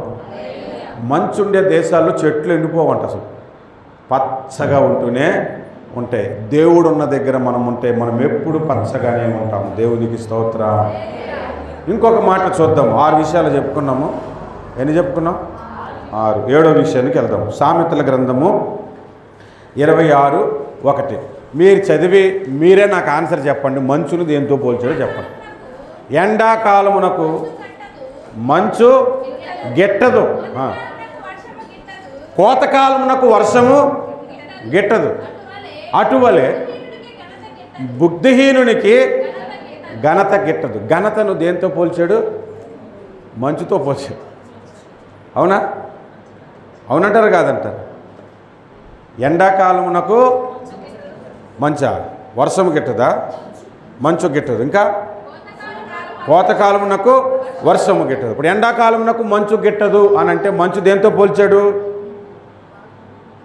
ఘనతతో పోల్చాడు అన్నమాట. అంటే ఎప్పుడైతే చెట్టునకు మంచు ఉన్నట్లు నేను నీకు ఉండేదనో అంటే అర్థమేంటి తెలుసా? నిన్ను ఘనపరచు దేవుడు. హల్లెలూయా. నిన్ను ఘనపరచు దేవుడు మన దేవుడు. మనలను ఘనపరుస్తాడంట ఒకరోజు. ఆయన మనలను ఘనపరిచాడు అనుకోండి, ఇంకా ఆ ఘనతను మన దగ్గర నుంచి ఇంకొకటి ఎవరును దొంగిలించలేరంతే. ఆయన చేత మెప్పు పొందుకోవాలి. బలా నమ్మకమైన దాసుడా అని ఒకసారి అన్నాడు అనుకో, ఒకప్పుడు నేను పొగిడాను రా, అనవసరంగా పొగిడాను, నువ్వు వేస్ట్గా అని అన్న. ఇంకా ఎందుకంటే ఇక జీవితంలో నువ్వు తప్పు చేయవు అనుకుంటేనే ఆ ఘనత నీకు ఇస్తాడు దేవుడు. ఆ ఘనత మనకి రావాలి అని అంటే ఆయనే మంచుగా మన మీదకు వస్తే తప్ప ఆ ఘనత మనం పొందుకోలేము. కాబట్టి మనలను ఘనపరుస్తానని దేవుడు చెబుతున్నాడు. హల్లెలూయా. మీరు గణపరచబడాలనుకుంటున్నారా వద్దనుకుంటున్నారా? మన అంతా ఎవడైనప్పుడు ఒక మంచి పాట పాడామనుకో, అమ్మ ఎస్తేర్ గారు లేకపోతే సిస్టర్ గారు మీరు ఆ పాట పాడారు అద్భుతం అని అంటే అంతా దేవునికి మహిమ అని అంటాం. లోపల మన మహిమ కూడా కొద్దిగా గాడేస్తుంటుంది కదా. పొగిడితే ఎలా ఉంటాం? పొగడకి పడని మనుషుడంటూ భూమి మీద ఉండడండి. ఖచ్చితంగా ఎంత భక్తిపరుడైనా పొగడతకి నేను పడను అన్నట్టుగా నటిస్తారు, కానీ లోపల మాత్రం కొద్దిగా ఇష్టపడతాడు. దెయ్యానికి భయపడిన భక్తుడు కూడా ఉండడు, భయపడతాడు కానీ ఉండాలి మనం భయపడకూడదు అని అనుకుంటాడు అంతే. మొదట భయం అయితే ఉంటుంది, ఆ తర్వాత దేవుని బట్టి ధైర్యం వస్తుంది. హల్లెలూయా, హల్లెలూయా. మీకు ఘనతనివ్వటానికి దేవుడు ఇష్టపడుతున్నాడు. హల్లెలూయా. మనం భూమి మీద ఎంతగా దేవుని ఘనపరుస్తాం కదా. ఘనుడా, మహాగణుడా, పరమాత్ముడా, సర్వాధికారి అని ఎంతగా ఘనపరుస్తామో ఒకరోజు దేవుడు మనల్ని ఘనపరిచే దినం వస్తుంది. హల్లెలూయా. ఆ దినము కొరకు మనం బ్రతుకుతున్నాము. ఇది 7వది. 8వ విషయం చెప్పుకొని మనము ముగించేసుకుందాం. 51వ కీర్తన 7వ వచనము చదవటానికి మునుపు, మంచు నల్లగా ఉంటుందమ్మా. ఎలా ఉంటుంది? ఇప్పుడు అక్కడ చదవండి. అక్కడ ఏముంది? నేను పవిత్రుడు అగునట్లు హిస్సోపుతో నా పాపమును పరిహరింపుము. హిమము కంటేను, హిమము అంటే ఏంటి? మంచు. మంచు. మా పాపకి ఎప్పుడైనా బయటికి వెళ్ళేటప్పుడు ఐస్ క్రీమ్ కొందామా అన్న తర్వాత అక్కడ ఐస్ క్రీమ్ పార్లర్ లేదనుకోండి, మా ప్రాణం పోతుంది ఆ రోజు. అందుకని ఆమెకు అర్థం కాకుండా ఐస్ క్రీమ్ అని అనకూడదు, ఏమనాలి? హిమ క్రీములు కొందామా అని మేము మాట్లాడుకుంటాం అనమాట. ఆమెకు అర్థం కాక మా కర్మకి ఇప్పుడు అది కూడా నేర్చుకున్నాం. అది పాపం ఏదో బిజీగా ఉంది అక్కడ. కాబట్టి ఇటు చూడండి విషయాలు. హిమము అంటే మంచు. మంచు మంచు ఎలాగుంటుంది? తెల్లగా ఉంటుంది. ఇప్పుడు దావీదేవుని ప్రార్థన చేశాడు అంటే నన్ను పరిశుద్ధపరచు అనే కదా అర్థం, అవునా? నేను ఇప్పుడు నా జీవితం నల్లగా అయిపోయింది, నన్ను తెల్లగా చేయు. నేను పాపినైపోయాను, పాపము చేశాను, అపవిత్రతలో ఉన్నాను, నన్ను పరిశుద్ధపరచు అని అర్థం. అంటే మన దేవుడు చెట్టునకు మంచున్నట్లు నీకు ఉండేదని అంటే అర్థం ఏంటో తెలుసా? మీకు 2 వాగ్దానాలు గుర్తు చేస్తాను. అందులో ఒక వాగ్దానాన్ని మీరు ఎక్కువ గుర్తు చేసుకుంటారు, రెండో వాగ్దానాన్ని గుర్తు చేసుకో. ఒక వాగ్దానం ఏంటి తెలుసా? నిన్ను స్వస్థపరచు యెహోవాను. ఇది మీరు ఎప్పుడు జ్ఞాపకం చేసుకుంటారు? జ్వరం వచ్చినప్పుడు, రోగం వచ్చినప్పుడు కదా. అదే దేవుడు ఇంకొక వాగ్దానం కూడా చెప్పాడు, నిన్ను పరిశుద్ధపరచు యెహోవాను అని. కానీ అది జ్ఞాపకం చేసుకో, అదే ఇంపార్టెంట్. శరీరం ఉన్న రోగము కంటే ఆత్మీయ రోగం ఉంటుంది చూసా, అది పాపము, దాన్నే పోగొట్టుకోవాలి. ఎందుకంటే ఆరోగ్యవంతుడైన పాపి నరకానికి పోతాడు, రోగి అయిన పరిశుద్ధుడు పరలోకానికి పోతాడు. అర్థమవుతుంది నేను చెప్తుంది? నీకు రోగం ఉన్నా కూడా పరలోకానికి వెళ్తావు, కానీ పాపం ఉంటే పరలోకానికి పోవు. ఆ పాపమును పోగొట్టేది ఎలా చేయాలంటే నిన్ను మంచు వలె తెల్లగా చేయాలి. హిమము కంటే నన్ను తెల్లగా చేయము అని ప్రార్థన చేస్తాడు. మీ జీవితంలో కూడా ఎక్కువగా ఈ ప్రార్థన చేయాలి. ప్రభువా నిన్ను పరిశుద్ధపరచు యెహోవాను నేను అని అంటున్నావు కనుక నన్ను పరిశుద్ధపరచు, నన్ను పవిత్రపరచు. జలుబు చేసిన వెంటనే ప్రభువా ఏసు రక్తమే చేయం, ఏసు రక్తమే చేయం, స్వస్థపరుస్తానన్నావు, నీ గాయంలో మేము స్వస్థత పొందితిమి అని అన్నావు, మేము పొందేశాం అని మనం ప్రార్థన చేస్తాం. ఎవరు నేను తిట్టొచ్చి ప్రభువా నేను పలానోని తిట్టి అపవిత్రుడయ్యాను, పలానోని కొట్టి నేను అపవిత్రమయ్యాను, పలానోని శపించి నేను అపవిత్రుడయ్యాను, పలానోడిని నాశనం అయిపోవాలని కోరుకొని అపవిత్రుడయ్యాను, పలానోడికి కుటుంబాలకు గొడవలు పెట్టి నేను అపవిత్రుడైన, నన్ను క్షమించు, నన్ను కడుగు అని ప్రార్థన చేసుకో. అప్పుడు ఈ వాగ్దానం మనకు గుర్తురాదు. రోగం వచ్చినప్పుడు మాత్రం ఆ వాగ్దానం గుర్తుకొస్తుంది. కనుక 8వదిగా మనం ఏం నేర్చుకుంటున్నాము? హల్లెలూయా, హల్లెలూయా. ఇందాక ఇది లాస్ట్ అని చెప్పానా? కానీ ఇంకోటి చెప్తాను. చెప్పనా వద్దా? నిజంగా చెప్తున్నారు వాళ్ళు. ఇంకొకటి, మంచు వేడిగా ఉంటుంది. ఊకొడుతుంది ఆ పాప, ఉంటుందా వేడిగా? ఇలా ఊకొడుతుంది. అవును అని ఏమో ఆయన అక్కడ నించొని చెప్పాడంటే అయ్యి ఉండొచ్చు అనుకుంటుందేమో. మంచు ఎలాగుంటుంది? చల్లగా ఉంటుంది. చల్లగా ఉండేదాన్ని దేంతో పోలుస్తారు? బాబు 10 ఏళ్ల పాటు నువ్వు చల్లగా ఉండంటారు, కానీ నాయన నువ్వు వేడిగా ఉండంటారా? ఎవరు అనరు. నేను ఒక 10 రోజుల కిందటే గుంటూరులో ఉదయాన్నే ఇడ్లీ కొనుక్కోవడానికి వెళ్ళా. అక్కడ ఒక ఆయన అడుక్కున్నాడు, వచ్చి డబ్బులు అడిగాడు. నేను అన్నాను, ఫోన్పేలో వచ్చిన తర్వాత డబ్బులు ఉండట్లేదు ఒకటాని. ఫోన్పే వాళ్ళకి చేయలేము, వాళ్ళు ఫోన్పే పెట్టుకుని తిరిగి ఏరా నువ్వు కొలు కొవ్వేట్రా బ్యాంక్ అకౌంట్ ఉందంటే నువ్వు అడుక్కోవడం పెట్ట అంటామని వాళ్ళు ఫోన్పేలు పెట్టుకోరు. మనమేమో చిల్లరలు పెట్టుకోవడం మానేసాం, ఫోన్పేల వలన అడుక్కున్న వాళ్ళకి ఇవ్వడం మానేసాం. దేవునికి స్తోత్రం కలుగును కదా. బాబు నా దగ్గర చేంజ్ లేదురా నాయన, నేను ఇడ్లీ ఫోన్పేతో కొనుంటే అయితే ఇడ్లీ కొనిపెట్టాను. సరే నువ్వు ఒక ప్లేట్ ఇడ్లీ కొనిపెట్టి ఇచ్చాను. 10 రోజుల పాటు చల్లగా ఉన్నాను. ఎవడైనా 10 ఏళ్ల పాటు చల్లగా ఉండంటే వీడు 10 రోజులే అన్నాడు. అంటే ఉద్దేశం ఏంటంటే ఇంకో 10 రోజుల తర్వాత మళ్ళీ నేను కనబడి ఇడ్లీ కొని ఇంకో 10 రోజులు నేను పెంచుకోవాలి దాన్ని. చల్లగా ఉండు అని అంటే అర్థం ఏంటి తెలుసా? నెమ్మది కలిగి ఉండు, ప్రశాంతముగా ఉండు, సుఖముగా ఉండు, ఆరోగ్యముగా ఉండు, కష్టాలు లేకుండా ఉండు అని అర్థం. ఎప్పుడైతే మంచు నీ మీదకు వస్తుందో నీ జీవితంలో కష్టాలే రావమ్మా అని నేను చెప్పను. వస్తాయి. నీ జీవితంలో శోధనే రాదని నేను చెప్పను, వస్తాయి. అనారోగ్యమే రాదని నేను చెప్పను, అన్ని సుఖాలే అని నేను చెప్పను. అవన్నీ వచ్చినా కూడా మంచు వలె దేవుడు నీకు నెమ్మదినిస్తూనే ఉంటాడు. హల్లెలూయా. ఆరోగ్యంగా ఉన్నప్పుడు హాయిగా ఉండటం కన్నా అనారోగ్యంలో ఉన్నప్పుడు కూడా హాయిగా ఉండగలగటం దేవుడు నేర్పిస్తాడు. కష్టాల్లో కూడా సంతోషముగా ఉండటం దేవుడు నేర్పిస్తాడు. అంటే మనకి కష్టం ఉన్నా ఒకటే, లేకపోయినా ఒకటే. ఇంకా అప్పుడు ఎందుకంటే మనకు రావలసిన నెమ్మది మనకు వస్తుంది, మనకు రావలసిన ప్రశాంతత మనకు వస్తుంది, మనకు రావలసిన సమాధానము మనకు వస్తుంది. అపోస్తుడైన పౌలు రోజుకి 3 సార్లు ప్రార్థన చేసేటట్టు, ప్రభువా ఈ ముళ్ళు ఎలాగైనా తొలగించు. ఏమన్నాడు?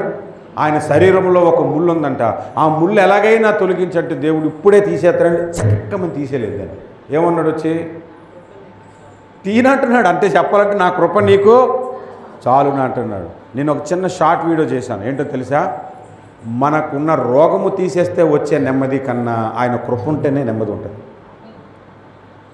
అందుకే అది తీయకుండా దేవుడు ఎందుకు వచ్చాడంటే మనం పాడైపోకుండా ఉండడానికి ఆ రోగాన్ని ఉంచుతాడు, ఆ బలహీనత ఉంచుతాడు. కానీ తన కృపను ఎప్పుడు మనకి ఇస్తూనే ఉంటాడు. హల్లెలూయా. కనుక నెమ్మదిని మనము అనుభవించేలాగా చేయటానికి చెట్టునకు మంచున్నట్లు నేను మీకు ఉండేదను అంటున్నాడు. హల్లెలూయా. ఈ మంచు ఈ రోజు నుంచి నేను అనుభవించాలి. ఈ రోజు నుంచి ఈ మంచు చల్లదనము నేను అనుభవించాలి. ఈ మంచులో ఉన్న తెల్లదనము నేను అనుభవించాలి. ఈ మంచును ఉపదేశముల చేత నేను నింపబడాలి. నేను పైనుండి వచ్చు మంచు వలె మారిపోవాలి అని మీరు అనుకుంటే ఇప్పుడే మోకరించి ఈ ఉపవాస పూటల్లో దేవుడు మనకు ఒక ఉన్నతమైన సందేశం ఇచ్చాడని ప్రభువుని స్తుతిద్దాము. మోకరించండి, అందరూ మోకరించండి. ప్రభువా మంచు వలె మా మీదకి దిగిరము. మీకు విషయం తెలుసా? నేను చెప్పడానికి ఇష్టపడలేదు, కానీ పరిశుద్ధాత్మ దేవుడు మన మీదకి వచ్చుట కూడా మంచే. హల్లెలూయా. నీ మీదకి దేవుని ఆత్మ దిగి రావటము కూడా మంచు. మంచు మోకరిద్దాం, మోకరిద్దాం. 2 చేతులు పైకి ఎత్తగలిగితే ఎత్తండి. ఒకవేళ మోకాళ్ళ ప్రాబ్లం ఎత్తలేకపోయినా పర్వాలేదు, దేవుడు ప్రార్థన ఆలకించేవాడు. నిల్చోవాలనుకుంటే నిల్చోండి, మోకాళ్ళు వెళ్ళినప్పుడు పర్వాలేదు. కానీ కళ్ళు మాత్రం మూసుకోండి, దానికి ఏ రోగం లేదు. అందరూ కళ్ళు మూసుకోండి. మనోదృష్టి యేసు మీద పెట్టండి. ప్రభువా చెట్టునకు మంచున్నట్లు నేను నీకు ఉండేదనన్నా. ఆపేస్తాను. ఉండేదనన్నా. మంచు వలె నా మీదకి దిగిరండి. ఉంచినాను ప్రేయర్ అయిపోయి అందరూ ఉంచి. హల్లెలూయా. మంచు వలె నా మీదకి దిగిరండి. ప్రార్థన చేద్దాం ప్రతి ఒక్కరూ కూడా. ప్రభువా నీ మంచు నా మీదకి దిగి వచ్చును కాక. అయ్యా నన్ను పచ్చగా ఉండటానికి నా మీదకి దిగిరండి నాయన. నేను చల్లగా ఉండటానికి దిగిరండి నాయన. నన్ను పరిశుద్ధపరచడానికి దిగిరండి నాయన. నన్ను పరలోక సంబంధిగా మార్చడానికి దిగిరండి.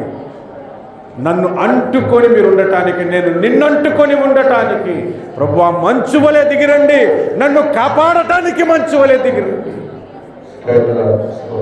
హల్లెలూయా. సహాయం చేయండి ప్రభువా, కనికరించు తండ్రి, కృప చూపించండి నాయన. ఓ దయగల తండ్రి, నీకే స్తోత్రాలు తండ్రి. ఓ కనికర సంపన్నుడా, నీ పరిశుద్ధాత్మను మా మీదకు పంపము దేవా, నీ పరిశుద్ధాత్మను మా మీదకి పంపము నాయన, నీ ఆత్మాభిషేకము మా మీదకి పంపు. హల్లెలూయా. యేసు రాజా నీకు స్తోత్రం, స్తోత్రము నాయన. పరిశుద్ధాత్మ తండ్రి, ఇగో వృద్ధులు, యవ్వనులు, పిల్లలు ఎందరున్నారో వాళ్ళందరి మీదకి మంచు వలె దిగిరండి. ఈ రోజు నుంచి ఆ మంచును మీరు అనుభవించుదురుగాక. ప్రతి శ్రమ నుండి మీకు విడుదల కలుగునుగాక, ప్రతి శోధన నుండి మీకు విడుదల కలుగునుగాక, ప్రతి విధమైన రోగము నుండి విడుదల కలుగునుగాక. మీ హృదయములు హిమము కంటే తెల్లగా మార్చబడునుగాక. హల్లెలూయా. సహాయం చేయండి, కనికరము చూపండి, కనికరము చూపండి. మహానందమే నాలో పరవశమే, నిన్ను స్తుతించిన ప్రతీక్షణం. మహానందమే నిన్ను స్తుతించిన ప్రతీక్షణం.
దేవా, మంచు వలె మా మీదకు దిగిరండి, మంచు వలె మా మీదకు దిగిరండి.